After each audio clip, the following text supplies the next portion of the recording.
बंगाल से घुसपैठिए भारत में प्रवेश करता है, ऐसा अमित शाह ने बंगाल में अपनी सभा में कहा। और चुनाव जहां जहां होता है वहां भाजपा वाले घुसपैठिए का मुद्दा उठाते हैं। अब उनका मंशा चाहे जो हो सकता है बेरोजगार, महंगाई जैसे मुद्दे को छिपाने के लिए ऐसा करते हों, लेकिन घुसपैठिए की बात जरूर आ जाती है। अब बंगाल में चुनाव है तो घुसपैठिए की बात न हो, ये हो ही नहीं सकता।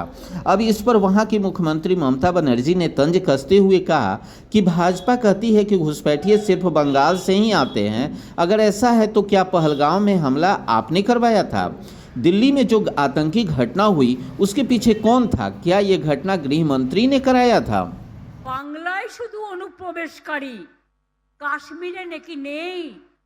তাই যদি সত্যি হয় বন্ধু, একটা কথার উত্তর চাই, পহেলগাঁও তাহলে কি আপনারা করলেন?